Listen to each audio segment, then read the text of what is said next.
நம்ம நம்ம சாப்பிட்றது இல்லை இந்த அரிசி, கேழ்வரகு, கோதுமை இதெல்லாம் மனித உணவு கிடையாது. மனித உணவு கிடையாது. மாமிசம், மீன், முட்டை, தயிர், மோர், வெண்ணெய் இதெல்லாம் மனித உணவு கிடையாது. இன்றைக்கி நம்ம உடம்பு தெம்பாக இருக்கணும்னு சொல்லி நல்லா சாப்பிட்றோம். நல்ல சோறு, குழம்பு அல்லது பூரி, பொங்கல் அல்லது பிரியாணி அப்படின்னு சொல்லிட்டு நல்ல வயிறு முட்டை சாப்பிட்றோம். நமக்கு எந்த சிரமமும் இல்லை. நிறைய சாப்பிட்றோம், அளவுக்கு அதிகமாக சாப்பிட்றோம். அளவுக்கு அதிகமாக சாப்பிடாமல் இருக்கிறதுக்கு தான் நம்ம கஷ்டப்படுத்தி நம்மளை கட்டுப்படுத்திக்க வேண்டியதாக இருக்குது. குறைவாக சாப்பிட்ணும் அப்படின்னு நம்மளை கட்டுப்படுத்திக்க வேண்டியதாக இருக்குது. இன்றைக்கி ஆனால் நம்ம நிறைய சாப்பிட்டுட்ருக்கோம். எல்லாருமே நிறைய சாப்பிட்டுட்ருக்காங்க. உடம்புக்கு தெம்பு அதிகமாக இருந்தால் இப்போ நிறைய சாப்பிடும்போது உடம்புல ஒரு தெம்பு இருக்குது. தெம்பு வரும்போது ஒரு தைரியம் இருக்கும். ஒரு வேலை செய்கிறதுக்கு ஈஸியாக இருக்கும். எந்த வேலை செய்கிறதுக்கும் நல்லா சாப்பிட்டாக்கா எந்த வேலையை செய்கிறதுக்கு ஈஸியாக இருக்கும். அதுவே நம்ம குறைவாக சாப்பிட்டா சோர்வாக இருப்போம். உண்ணாவிரதம் இருக்கிறோன்னு வச்சுக்கோங்க, அப்போ ரொம்ப சோர்வாக இருப்போம். ரொம்ப குறைவாக சாப்பிட்டா ரொம்ப சோர்வாக இருப்போம். அப்படியே சோர்வாக இருக்கும். ஒரு கஷ்டமான வேலையை செய்ய தோணாது, சோம்பேறித்தனமாக இருக்கும் குறைவாக சாப்பிட்டா. அப்போ நம்ம நிறைய சாப்பிட்டா தான் ஒரு தெம்பாக இருக்க முடியும், ஒரு சுறுசுறுப்பாக ஒரு வேலையை செய்ய முடியும். அது இப்போ மனித உணவுங்கிறது எது? காய்கறிகள், கீரைகள், பழங்கள், பயிர் வகைகள், பருப்புகள், கடலைகள், காளான். இதுதான் மனித உணவு. அப்போது இந்த மனித உணவுகளையும் நீங்கள் நிறைய சாப்பிட்ணும்.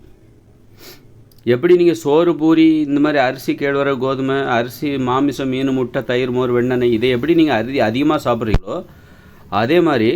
ஆனால் இது நோயை தருகிற உணவுகள். இப்போ நம்ம நோயை தருகிற உணவுகளை நம்ம நிறைய சாப்பிட்டுக்கிட்டு இருக்கிறோம். பஜ்ஜி, சமோசா, சோறு, பூரி, பொங்கல், தோசை, பிரியாணின்னு சொல்லிட்டு இதெல்லாம் நோயை தருகிற உணவுகளை நம்ம நிறைய சாப்பிட்றோம். உடம்புக்கு ஆற்றல் வேணும், தெம்பு வேணும் அப்படிங்கிறக்க நிறைய சாப்பிட்றோமா, அது நம்மளை நோயில் கொண்டு விட்டுருச்சு. சரி, இதெல்லாம் நோய்களை தருகிற உணவுகள். இனிமேல் இந்த அரிசி, கேழ்வரகு, கோதுமை, சோறு, பூரி, பொங்கல், பிரியாணி இதெல்லாம் சாப்பிடக்கூடாது. இனிமேல் மனிதர்கள் மனித உணவுகள்னு எது? இப்போ நான் கண்டுபிடிச்சது தான் மனித உணவுகள். மனித உணவுகளை மட்டும்தான் இனிமேல் சாப்பிடணும். அப்போ தான் நோய்கள்லேருந்து தப்ப முடியும் அப்படிங்கிற முடிவுக்கு இப்போ வந்தாச்சு. இப்போ நான் மனித உணவுகளை கண்டுபிடிச்சாச்சு. மனித உணவு எது? காய்கறிகள், கீரைகள், கிழங்குகள், பழங்கள், பயிர் வகைகள், பருப்புகள், கடலைகள், காளான். இதுதான் மனித உணவு. தேன்லாம் மனித உணவு கிடையாது. மீன், மாமிசம், முட்டை, தயிர், மோர், வெண்ணெய், நெய், அரிசி, கேழ்வரகு, கோதுமை இதெல்லாம் மனித உணவு கிடையாது. இதெல்லாம் சாப்பிட்டாக்க நோய் வரும். இப்போ நான் எதையெல்லாம் மனித உணவுன்னு சொன்னனோ அதையும் நீங்கள் நிறைய சாப்பிட்ணும். அப்போ தான் நீங்கள் தெம்பாக இருக்க முடியும். வயிறு முட்டை சாப்பிட்ணும். சாப்பிட முடியுமா? கஷ்டம். உப்பு சேர்க்காமல் பச்சையாவோ வேக வச்சோ இந்த காய்கறிகள், கீரைகள், கிழங்குகள், பயிர்கள், பருப்பு வகைகள், கடலைகள், காளான் இதை உப்பு சேர்க்காமல் பச்சையாவோ அல்லது வேக வச்சோ அல்லது வறுத்தோ அல்லது சுட்டோ நெருப்பில் சுட்டோ நீங்கள் வயிறு நிறைய சாப்பிடணும். அப்போ தான் நீங்கள் தெம்பாக இருக்க முடியும். உங்கள் உடம்பு நல்லாயிருக்கும். இல்லைன்னா ஒரு வேலையை நீங்கள் ஐயோ காய்கறிகளெல்லாம் என்னால் நிறைய சாப்பிட முடியாது, அல்லது கீரைகளை, கிழங்குகளை அதுவும் உப்பு போடாமல் பச்சையாவோ வேக வச்சோ அல்லது வறுத்தோ அல்லது நெருப்பில் சுட்டோ என்னால் நிறைய சாப்பிட முடியாது அப்படின்னு சொல்லிட்டு கொஞ்சமாக சாப்பிட்டிங்கன்னா என்னாகும்? ஒரு மாதிரி சோர்வாக இருப்பீங்க. ஒரு வேலை செய்கிறதுக்கு சுறுசுறுப்பாக இருக்க மாட்டீங்க. சோர்வாக இருப்பீங்க. ரொம்ப சோர்வாக இருக்கும். அப்போ உடம்பு பலவீனமாக கூட போயிடும். அதனால் உங்களுக்கு பிடிக்குதோ பிடிக்கலையோ, ஏன்னா உப்பெல்லாம் சேர்க்காமல் ஒரு காய்கறிகள், கீரைகள், கிழங்குகள், பயிர் வகைகள், பருப்புகள், கடலைகள், காளான் இதெல்லாம் உப்பு சேர்க்காமல் பச்சையாவோ வேக வச்சோ அல்லது நெருப்பில் சுட்டோ அல்லது வறுத்தோ நிறைய வேறு சாப்பிட்ணுன்னா ரொம்ப கஷ்டமாச்சே. பழங்களை சாப்பிட்றலாம். பழங்களையாவது ஓரளவு சாப்பிட்றலாம் கஷ்டப்பட்டு, இனிப்பாக இருக்கும். காய்கறிகளெல்லாம் எப்படி வயிறு நிறைய சாப்பிட்றது? எப்பவும் பழம் கிடைக்குன்னு சொல்ல முடியாது. இது 2040 அப்புறம் வரப்போகிற இயற்கையோடு இணைந்த மனித வாழ்க்கையில் மனிதர்கள் வயிறு முட்டை சாப்பிட்றது மிகப்பெரிய சவாலாக இருக்கும். ஏன்னா இன்றைய காலத்தில் நம்ம வயிறு முட்டை சாப்பிட்றதுக்கு நமக்கு அப்படி அறுசுவை உணவுகள், அப்படி பூரி, பொங்கல், தோசைன்னு பிரியாணி, மசாலா உணவு அதெல்லாம் போட்டு கமன்னு வாசம், அப்படி தோசை அப்படி இப்படின்னு சாப்பிட்டு வயிறு நிறைய சாப்பிட்றோம். எந்த வித சிரமமும் இல்லாமல் வயிறு நிறைய சாப்பிட்றது நமக்கு ரொம்ப ஈஸியாக இருக்குது. அதனால் கொஞ்சம் தெம்பாக இருக்கிற மாதிரி நம்ம உணர்றோம். தெம்பாக இருக்குது. ஆனால் 2040 அப்புறம் இயற்கையோடு இணைஞ்ச மனுஷ வாழ்க்கை வருது. அங்கே போனால் மின்சாரம் இருக்காது, தொழிற்சாலைகள் இருக்காது, வாகனங்கள் எதுவுமே கிடையாது. இந்த இயந்திர அறிவியல் உலகமே செயலிழந்து போன அந்த உலகத்தில் உங்களுக்கு உப்பெல்லாம் கிடைக்காது. வியாபாரம், விற்பனை எதுவுமே கிடையாது. பணம் என்னும் நடைமுறை கிடையாது. அதனால் உப்பெல்லாம் யாரும் உங்களுக்கு வியாபாரம் பண்ண மாட்டாங்க. மக்கள் எல்லாருமே கடற்கரையிலேருந்து வெகு தூரத்தில் இருக்கிறவங்களும் கடற்கரைக்கு போக முடியாது. உப்பு சாப்பிட்றது நோய்களுக்கு காரணமாகவும் இருக்கும். அந்த விழிப்புணர்வு வேறு மக்கள்கிட்ட இருக்கும். உப்பு சாப்பிடக்கூடாது, உப்பு கலந்து உணவுகளை சமைச்சு சாப்பிடக்கூடாது, அது நோய்களை வரவழைத்து விடும். அந்த விழிப்புணர்வு வேறு மக்கள்கிட்ட இருக்குது. இப்போ மக்களுக்கு புதிய சவால் வரப்போகுது. 2040 அப்புறம் இயற்கையோடு இணைந்த மனித வாழ்க்கையில் மனிதர்களுக்கு புதிய சவால்கள் கொண்டு வருது. என்னென்னா வயிறு முட்டை சாப்பிட்ணும். ஆனால் நீங்கள் உப்பு சேர்த்துக்கூடாது. மசாலா சேர்த்துக்க மாட்டீங்க. இந்த அரிசி, கேழ்வரகு, கோதுமை அதெல்லாம் கிடையவே கிடையாது. சோளம் அதெல்லாம் கிடையவே கிடையாது. காய்கறிகள், கீரைகள், கிழங்குகள், பழங்கள், பயிர் வகைகள், பருப்புகள், கடலைகள், காளான் இதை மட்டுமே நீங்கள் வயிறு நிறைய சாப்பிடணும். வேக வச்சோ பச்சையாவோ உப்பு சேர்க்காமல் அல்லது வறுத்து அல்லது வந்து நெருப்பில் சுட்டு வயிறு நிறைய சாப்பிடணும். எவ்வளோ கடினமான வேலை பார்த்தீங்களா? ரொம்ப சவால். சாப்பிட்டா தான். இல்லை எனக்கு பிடிக்கல, எப்படி காய்கறியை வயிறு முட்டை சாப்பிட்றது, எப்படி பழங்களை வயிறு முட்டை சாப்பிட்றது, எப்படி கீரைகளை வயிறு முட்டை சாப்பிட்றது அப்படின்னு நீங்கள் நினச்சி சாப்பிடாமல் இருந்தீங்கன்னா உங்களுக்கு சோர்வாக இருக்கும். ஒரு வேலையை செய்ய முடியாது. நடந்து போகிறது, ஓடுறது, விளையாடுறது, ஒரு வயலில் போய் வேலை பார்க்குறது, ஒரு சுறுசுறுப்பாக ஒரு வேலையை செய்ய முடியாது. அப்போ நீங்கள் சாப்பிட்டு தான் ஆகணும். இப்போ மாடு பாருங்கள், அது புல்லை தான் திங்குது, ஆனால் வயிறு முட்டை திங்குது பார்த்தீங்களா? வயிறு புடைக்கிற அளவுக்கு சாப்பிடும் மாடு. அந்த புல்லில் என்ன டேஸ்ட் இருக்குது? ஆனால் சாப்பிட்டா தான் அந்த மாட்டுக்கு தெம்பு இருக்கும். இப்போவாது மாடுகளை நாம் வளர்க்குறோம். காடுகளில் இருக்கிற மாடுகள் ஏன் நிறைய சாப்பிட்ணும்? ஒரு சிங்கமோ புலியோ விரட்டிச்சுன்னா ஓடுறதுக்கு உடம்புல தெம்பு வேணும். அப்போ நிறைய சாப்பிட்ணும். புல்லை நல்லா சாப்பிட்ணும். புல் என்ன ரொம்ப டேஸ்ட்டாகவும் இருக்கும். ஸ்பெஷல் தோசை மாதிரி ரொம்ப டேஸ்ட்டாகவும் இருக்கும். அல்லது பூரி பொங்கல் மாதிரி ரொம்ப டேஸ்ட்டாகவும் இருக்கும். பிரியாணி மாதிரி டேஸ்ட்டாகவும் இருக்கும். இல்லை புல் என்ன உப்பு போட்டு சமைச்சா அங்கே வளர்ந்து நிற்கிது? கிடையாது. புல் வந்து அது வெறும் புல் தான். அதில் பெரிய சுவையெல்லாம் கிடையாது. ஆனாலும் அந்த புல்லை எதுக்கு மாடு நாள் முழுதும் மேய்ஞ்சி வயிறு நிறைய சாப்பிடுது? உடம்புல தெம்பு வேணும். அப்போ தான் தைரியமாக இருக்க முடியும். அப்போ தான் பாதுகாத்து தப்பிச்சு ஓட முடியும். சிங்கமோ புலியோ விரட்டிச்சுன்னா தப்பிச்சு ஓட முடியும். அப்போ வயிறு முட்டை சாப்பிட்டா தான் அது தெம்பாக இருக்க முடியும். ஆடு, மாடு, குதிரை, யானை கூட பாருங்கள், அவ்வளோ பெரிய வயிறை வச்சுட்டு அது என்னெல்லாம் சாப்பிடுது பாருங்கள். காடு ஃபுல்லாக அலைஞ்சி இலைத்தலைகளை சாப்பிடும். நல்ல இலைத்தலைகளை உடச்சி கிடச்சி சாப்பிட்டு எப்படியாவது அதில் என்ன டேஸ்ட் இருக்குது, ஆனால் சாப்பிட்டாகணுமே. அவ்வளோ பெரிய வயிறு கொடுத்துட்டாங்களே இயற்கை வந்து அந்த அளவுக்கு பெரிய வயிறை கொடுத்துருச்சே. சாப்பிட்டா தான் இருக்கும். அப்போ தான் தெம்பாக இருக்க முடியும். இல்லைன்னா யானை வந்து மெலிஞ்சு போயிடும். யானை மாதிரி இருக்காது. யானை வந்து எலும்பு தோலுமாயிடும். அதனால் நிறைய சாப்பிடணும். அது நமக்கும் இருக்குது அந்த கட்டாயம். வந்து 2040 அப்புறம் இயற்கையோடு இணைஞ்ச மனுஷ வாழ்க்கையில் நமக்கும் நிறைய சாப்பிட்டாகணும் அப்படிங்கிற ஒரு கட்டாயம் இருக்குது. இல்லைன்னா நமக்கு சோர்வாக இருக்கும், ஒரு உற்சாகமாக இருக்க முடியாது. நிறைய சாப்பிட்டா தான் ஒரு ஆணுக்கு ஒரு நல்ல பொண்ணு கிடைப்பா, அழகாக இருப்பான். நிறைய சாப்பிட்ற ஒரு ஆண் வந்து இயற்கையோடு இணைஞ்ச மனுஷ வாழ்க்கையில் இங்கே நிறைய சாப்பிட்ற ஒரு ஆணோ பெண்ணோ இந்த தற்போது நாம் வாழ்ந்து கொண்டு இருக்கிற இயந்திர அறிவியல்களில் ஒரு ஆணோ பெண்ணோ நிறைய சாப்பிட்றாங்கன்னா என்ன ஆகும்? குண்டாயிடுவாங்க. பன்னிக்குட்டி மாதிரி, யானைக்குட்டி மாதிரி ஆகிடுவாங்க. ஆனால் அப்போது இங்கே நிறைய சாப்பிட்றது ரொம்ப பயமாக இருக்குது. நிறைய சாப்பிட்றது கெட்ட பழக்கமாக கூட பார்க்கப்படுகிறது. ஆனால் இயற்கையோடு இணைஞ்ச மனுஷ வாழ்க்கையில் அங்கே உப்பு கிடையாது, மசாலா கிடையாது. காய்கறிகள், கீரைகள், பழங்கள், பயிர் வகைகள், பருப்புகள், கடலைகள், காளான் இதுதான் மனித உணவு. மாமிசம் எதுவும் உண்ணக்கூடாது, மீன் எதுவும் உண்ணக்கூடாது. அப்போது வெறும் காய்கறிகளையும், கீரைகளையும், பழங்களையும், பயிர் வகைகளையும், கிழங்குகளையும், கீரைகளையும் எப்படி நீ பச்சையாக சாப்பிட போகிற? எப்படி உப்பு இல்லாமல் எப்படி வேக வச்சு வயிறு நிறைய சாப்பிட்ணுமே? ரொம்ப சவாலான விஷயம். சாப்பிட்டா தான் நீ அழகாக இருப்ப, உனக்கு ஒரு நல்ல ஒரு பொண்ணு கிடைக்கும். அல்லது நீ ஒரு பொண்ணாக இருந்தால் உனக்கு ஒரு நல்ல பையன் கிடைப்பான். அழகாக இருப்பதற்கான போட்டி அங்கே நடக்கும். ஒரு பையனை கவர்வதற்கு, ஒரு பொண்ணை கவர்வதற்கான போட்டி ஆண்களிடையும், ஒரு ஆணை கவர்வதற்கான போட்டி பெண்களிடையும் நடக்கும். அப்போது யாரை தேர்ந்தெடுப்பாங்க? அழகாக இருக்கிறான் பாருங்கள், அவனை தான் அழகு எப்படி வரும்? நல்லா சாப்பிட்டா தான் வரும். நல்லா சாப்பிட்டா தான் அழகு என்பது வரும். நல்லா சாப்பிட்றதுனா காய்கறிகள், கீரைகள், மனித உணவுன்னு நான் எதையெல்லாம் சொன்னனோ அதை நல்லா சாப்பிடணும்.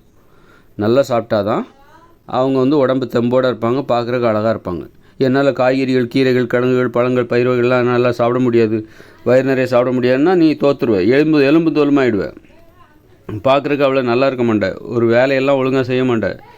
ஒரு பெண் வந்து எதை எதிர்பார்ப்பா? நல்லா அவன் வேலை செய்யணும், உடல் உறவில் நல்ல வேலை செய்யணும், நல்ல சூப்பராக வேலை செய்யணும். அந்த மாதிரி ஆணை தான் அவன் பெண் எதிர்பார்ப்பான். அது மாதிரி ஒரு ஆணும் நல்ல அழகான ஒரு பெண்ணை தான் அவன் எதிர்பார்ப்பான். அப்படி இருக்கும்போது அப்போது இங்கே வந்து பிடிக்குதோ பிடிக்கலையோ உனக்கு காய்கறிகள், கீரைகள், கிழங்குகள், பயிர் வகைகள், பருப்புகள், கடலைகள், காளான் அதாவது மனித உணவுன்னு நான் எதை சொன்னனோ அதை நீ போட்டி போட்டு சாப்பிட்ணும். அது உனக்கு பிடிக்குதோ இல்லையோ போட்டி போட்டு சாப்பிட்டே ஆகணும். அப்போ தான் உன்னால் சுறுசுறுப்பாக இருக்க முடியும், ஆக்டிவாக இருக்க முடியும், நல்ல ஊக்கத்தோட உற்சாகத்தோடு இருக்க முடியும், ஒரு வேலையை நல்ல ஆற்றலோடு செய்ய முடியும். மனித உணவுன்னு அதை உப்பு இல்லாமல் சாப்பிடப்படுகிற அந்த உணவு உங்களுக்கு சாப்பிடுவதற்கு வெறுப்பை தந்தாலும் நீங்கள் அதை போட்டி போட்டு சாப்பிட்டு தான் ஆகணும். எனக்கு இது எனக்கு பிடிக்கல, இட்லி மாதிரி இல்லை, பூரி மாதிரி இல்லை, பொங்கல் மாதிரி இல்லை. பொங்கல்னால் நான் நல்லா சாப்பிடுவேன், பூரினா நல்லா சாப்பிடுவேன், பிரியாணி கொடுத்து பாருங்கள் நான் சூப்பராக சாப்பிடுவேன். எனக்கு எப்படி காய்கறிகளெல்லாம் வயிறு முட்டை சாப்பிட்றது என்னால் முடியாது, பழங்களை எப்படி நான் வயிறு முட்டை சாப்பிட்றது என்னால் முடியாது அப்படின்னு நீங்கள் விட்டிங்கன்னா அப்புறம் அங்கே வந்து உங்களுக்கு 2040 அப்புறம் பிரியாணிலாம் கிடைக்காது, தோசைலாம் கிடைக்காது, அங்கே உப்பே கிடைக்காது, மளிகை ஜாமான் கிடைக்காது. அப்போது உங்களுக்கு அங்கே கிடைக்கிறது கடலைகள், காளான், காய்கறிகள், பழங்கள், மூலிகைகள், இதுதான் அங்கே கிடைக்க போகுது. மீன்லாம் சாப்பிடக்கூடாது. மீன் சாப்பிட்லான்னா கூட ஒரு மீனை சுட்டு நிறைய சாப்பிட்டு வயிறு நிரப்பிட்டு போயிடலாம். ஆனால் மீனும் சாப்பிடக்கூடாது, முட்டை சாப்பிடக்கூடாது, பால் சாப்பிடக்கூடாது. அதெல்லாம் சாப்பிட்டா நோய் வரும். நோய் வருவதற்கு முன்பே நம்ம நோய் வராமல் பார்த்துக்கொள்வது தான் அங்கே வந்து புத்திசாலித்தனம். இயற்கையோடு இணைந்த மனித வாழ்க்கை. நோய் வந்துட்டு அதை குணப்படுத்துறதுக்கு வைத்தியரை தேடி அலையிறத விட நோய் வராமல் இருக்கிறதுக்கு என்ன வழி, அதுதான் கண்டுபிடிச்சாச்சு. மனித உணவுகளை மட்டுமே சாப்பிடுவோம், உங்களுக்கு நோய் வராது. அப்போ ஆனால் நிறைய சாப்பிடணும். மனித உணவுகளை நீங்கள் உப்பு சேர்க்காமல் பச்சையாகவே வேக வச்சோ வயிறு நிறைய சாப்பிட்டா தான் நீங்கள் ஊக்கத்தோடையும் உற்சாகத்தோடையும் அழகாகவும் இருக்க முடியும். நல்லா தூக்கம் வரும். நல்லா சாப்பிட்டா தான் நல்லா தூக்கம் வரும். நல்லா சாப்பிட்டா தான் நல்லா உழைக்கவும் முடியும், நல்லா தூங்கவும் முடியும். அதனால் எப்படி மாடுகள்லாம் அந்த புல்லை வந்து வயிறு முட்டை சாப்பிடுது பாருங்கள், அவ்வளோ பெரிய வயிறில் அந்த புல்லை மட்டுமே நாள் முழுதும் மேய்ஞ்சி சாப்பிட்டுக்கிட்டே இருக்குது. அப்படின்னா அது என்ன அவ்வளோ சுவையாக இருக்குது. ஆனால் வயிறு நிறைய சாப்பிட்டா தான் அந்த மாடு தெம்பாக தைரியமாக இருக்கும், நல்லா உழைக்க முடியும், நல்லா நடக்க முடியும், ஓட முடியும். அதனால தான் அந்த மாடு சுவையாக இல்லைனாலும் பரவாயில்ல, போட்டி போட்டு எல்லா மாடுகளோடையும் போட்டி போட்டு அந்த புல்லை போய் நிறைய சாப்பிடுது. அதுபோல் மனிதர்கள் சுவையாக இருக்கோ இல்லையோ, காய்கறிகள், கீரைகள், கிழங்குகள், பயிர்கள், பருப்பு வகைகள், கடலைகள், காளான், இதை பச்சாவே வேக வச்சோ வயிறு நிறைய சாப்பிட்டு தான் ஆகணும். உப்பெல்லாம் சேர்க்கக்கூடாது, தேன் எதுவுமே சாப்பிடக்கூடாது. மீன், முட்டை, தயிர், மோர், வெண்ணெய், நெய், மாமிசம் இதெல்லாம் சாப்பிடவே கூடாது. மனித உணவுன்னு அதை மட்டுமே நிறைய சாப்பிட்டாக வேண்டிய கட்டாயம். எவ்வளோ சவால் பாருங்கள். அப்படி சாப்பிட்றவங்க ரொம்ப திறமையானவர்களாக பார்க்கப்படுவார்கள். வெறும் சாப்பிட்டா மட்டும் போதுமா, உற்பத்தி பண்ண வேண்டாமா? வயிறு நிறைய சாப்பிட்டா மட்டும் போதும், அந்த சாப்பிட்றதுக்கு தேவையான உணவை வேறு உற்பத்தி பண்ணணும். உற்பத்தி பண்ணுறதுக்கு உடம்புல தெம்பு வேணும். நிறைய உணவுகளை உற்பத்தி பண்ணுறதுக்கு உடம்புல தெம்பு வேணும். அப்போ அந்த நிறைய உணவை உற்பத்தி பண்ணுறதுக்கு உடம்புல தெம்பு வேணும்னா அதுக்கு நீ நிறைய சாப்பிட்ணும். நிறைய சாப்பிட்டா அந்த தெம்பு கிடைக்கும். அந்த தெம்பை வச்சு நிறைய உணவு உற்பத்தி பண்ணணும். உற்பத்தி செய்யப்பட்ட அந்த நிறைய உணவுகளை நீ சாப்பிட்டுட்டே இருக்கலாம். இந்த மாதிரி அப்போது உணவு உற்பத்திங்கிறது மிகப்பெரிய இடம் பிடிக்குது மனிதர்களுக்கு. வெறும் காய்கறிகள், கீரைகள், கிழங்குகள் மட்டும் டெய்லி கிடைக்குமா? அப்போ இல்லாத நாளில் என்ன பண்ணுறது? மூலிகைகளையும் கீரைகளையும் எவ்வளோ தான் சாப்பிட முடியும்? கொஞ்சம் தான் சாப்பிட முடியும். அப்புறம் வேறு என்ன பண்ணுறது? அப்போது நிறைய உணவுகளை சேமித்து வைக்கணும். கடலைகள் இதெல்லாம் சேமித்து வைக்கணும். கடலைகள், காளானை சேமித்து வைக்க முடியாது, கடலைகளை சேமித்து வைக்கணும். பருப்புகளை சேமித்து வைக்கணும். பருப்புகளை ஊற வச்சு சாப்பிட்ணும். இன்றைக்கி ஊற போட்டால் நாளைக்கு கொட்டாங்குச்சியில் தண்ணியை ஊற்றி அதில் வேர்க்கடலை ஊற வச்சா மறுநாள் சாப்பிட்லாம். இந்த மாதிரியும் அவங்க பலவிதமான முயற்சிகளை அவங்க செஞ்சாகணும். அப்போ தான் வயிறு நிறைய சாப்பிட முடியும். வெறுமனே உனக்கு பழங்கள், காய்கறிகள் மட்டும் டெய்லி கிடைக்காது. அப்போது டெய்லி பழங்கள் கிடைக்கலன்னா அதுக்காக நீ சாப்பிடாமலும் இருக்கக்கூடாது, டெய்லி சாப்பிட்டே ஆகணும். அப்போ தான் நம்ம என்ன பண்ணுறோம், இந்த மாதிரி பட்டாணி, பச்சை பட்டாணி, வேர்க்கடலை இதெல்லாம் ஊற வச்சு இன்றைக்கி ஊற வச்சு கொட்டாங்குச்சியில் இன்றைக்கி ஊற வச்சு நாளைக்கு எடுத்து சாப்பிட்ணும். அந்த மாதிரியெல்லாம் அது ஒரு கைப்பிடி. அது அந்த மாதிரி வயிற்றை நிரப்புறதுக்கு இப்படி பல்வேறு வழிகள். அது மிகப்பெரிய ஆராய்ச்சி. அதுதான் அவங்களுக்கு மிகப்பெரிய சவாலாக இருக்கும். அந்த சவாலை எப்படி ஒவ்வொருத்தரும் போராடி அதை பூர்த்தி செய்கிறாங்க அப்படிங்கிறது தான் அவங்களுடைய வாழ்க்கையாக இருக்கும், வாழ்க்கை முறையாக இருக்கும். 2040 அப்புறம் வரப்போகிற இயற்கையோடு இணைந்த மனித வாழ்க்கையில் வாழ்கிற மக்களின் வாழ்க்கை முறை உணவு தேவையை எப்படி பூர்த்தி செய்வது? நிறையாவும் சாப்பிட்ணும். உணவு தேவையை அதற்கான உணவை உற்பத்தியும் செய்யணும். எப்படியெல்லாம் அந்த உணவை பூர்த்தி செய்வது? அந்தந்த ஊரில் வியாபாரம் விற்பனைன்னு கிடையாது, ஏற்றுமதி இறக்குமதி கிடையாது, பணம்ங்கிற நடைமுறை கிடையாது. அதனால் அந்த ஊரில் வாழ்கிற மக்கள் அந்த ஊரில் தான் தங்களுடைய உணவை உற்பத்தி செய்து சாப்பிட வேண்டும். யாரோ ஒருத்தர் வியாபாரம் பண்ணி கொடுக்க போகிறதில்ல. எல்லாருமே விவசாயம் தான் பார்க்க போகிறாங்க. அவங்கவுங்க தோட்டத்தில் விளையிற ஒவ்வொருத்தருக்கும் 8 வயசுக்கு மேலே உள்ள ஒவ்வொருத்தருக்கும் 2 ஏக்கர் விளைநிலம் கொடுக்கப்படுகிறது. அவங்கவுங்களுக்கு தேவையான உணவை அவரவரே உற்பத்தி செய்ய போகிறார்கள். அப்புறம் மற்றவர்களோடு பகிர்ந்து உண்பார்கள். அவ்வளோதான். வியாபாரம் விற்பனை, நம்ம கடையில் பணம் கொடுத்தா நமக்கு மூட்டை அரிசி வாங்கிட்டு வந்துடலாம், அந்த கதைலாம் அங்கே நடக்குது. தற்சார்பு வாழ்க்கை முறை. அவரவர் தேவையை அவரவரே உற்பத்தி செய்யணும். ஆனால் நிறையாவும் சாப்பிட வேண்டியிருக்கு. ஒவ்வொருத்தருக்கும் 2 ஏக்கர் விளைநிலம் கொடுத்தாச்சு. அந்த விளைநிலத்தில் இருந்து ஒவ்வொருத்தரும் தங்களுக்கு தேவையான உணவை உற்பத்தி செய்து தினமும் நிறையாவும் சாப்பிடணும், வயிறு நிறைய சாப்பிடணும். அதே நேரத்தில் இந்த மாதிரி மாமிசம் சாப்பிடக்கூடாது, மீன், முட்டை, தயிர், மோர், வெண்ணெய், நெய் இதெல்லாம் சாப்பிடக்கூடாது, தேன் சாப்பிடக்கூடாது. இப்படி உணவு கட்டுப்பாடு வேறு. எவ்வளோ சவால் பாருங்கள், பயங்கர சவால். மாமிசம், மீன், முட்டை சாப்பிட்லான்னா கூட முட்டையை வேக வச்சு சாப்பிட்றலாம், மீனை பிடிச்சி நல்லா அதை வேக வச்சு சாப்பிட்றலாம், வயிற்று நிரப்பிடலான்ட்டு இருக்குது. ஆனால் இப்போ அதையும் சாப்பிடக்கூடாது. எவ்வளோ சவால் பாருங்கள். அப்போ ரொம்ப அறிவுபூர்வமாக வாழ்ந்தால் மட்டும்தான் அந்த உணவு தேவையை பூர்த்தி செய்ய முடியும். சும்மா முட்டாள்தனமாக காடு தானே அப்படின்னு சொல்லிட்டு முட்டாள்தனமாக வாழ்ந்தாங்கன்னு வச்சுக்கோங்க, காட்டு மிராண்டித்தனமாக வாழ்ந்தாங்கன்னு வச்சுக்கோங்க, அவங்க எப்படி உணவை பூர்த்தி செய்வது, தினசரி உணவை பூர்த்தி செய்வதுன்னு அப்படின்னு அவங்களுக்கு அது தெரியாமல் போயிடும். அப்போ ரொம்ப அறிவுபூர்வமாக வாழணும். கொள்கையும் விடக்கூடாது, உணவு கொள்கையும் விடக்கூடாது. உணவு கட்டுப்பாடுன்னு ஒன்று இருக்குது. இதை சாப்பிட்ணும், இதை சாப்பிடக்கூடாது. இல்லை எனக்கு வயிறு நிறையணும், என்னால் முடியாது, நான் மாமிசத்தை சாப்பிட போகிறேன்னு சாப்பிட்டேன்னா கடைசியில் நோய் வந்து நீ செத்து போயிடுவேன். நோய் வரும், மூளை வேலை செய்யாது, மூளை வேலை செய்யாமல் போயிடும், மூட நம்பிக்கைகள் வர ஆரம்பிச்சிடும். ஒரு அறிவுபூர்வமான வாழ்க்கையை வாழ முடியாது. அப்போ மனித வாழ்க்கையை அசிங்கமாக போயிடும். இந்த காட்டுவாசிகளை பார்த்திங்களா, காடுகளில் வாழ்கிற பழங்குடியின் மக்களை பார்த்திங்களா எப்படி வாழ்கிறாங்க? அவங்க மாமிசத்தெல்லாம் சாப்பிட்றாங்க. சாப்பிட்டா என்ன அவங்களுடைய வாழ்க்கையை பாருங்கள், அறிவுபூர்வமான அணுகுமுறையே இல்லை, மூட நம்பிக்கைகள் அவங்க வாழ்க்கையில், ஏகப்பட்ட மூட நம்பிக்கைகள். அதை பார்த்தா நமக்கு பயமாக இருக்கும். காடுகளில் போய் வாழ்ந்தால் இப்படி தான் வாழுவோம் போலுக்கு அப்படின்னு நமக்கு பயமாக இருக்குது. உண்மையிலே பயப்பட வேண்டிய அவசியம் இல்லை. காடுகள்லையும் மிக அறிவுபூர்வமாக வாழ முடியும். ஆனால் உணவு கட்டுப்பாடு அவசியம். உணவு கட்டுப்பாட்டை கடைபிடித்தால் காடுகள்லையும் அறிவுபூர்வமான ஒரு வாழ்க்கை வாழ முடியும். உணவு கட்டுப்பாட்டை கடைபிடித்தால் மட்டும்தான் காடுகளில் அறிவுபூர்வமான வாழ்க்கை வாழ முடியும்.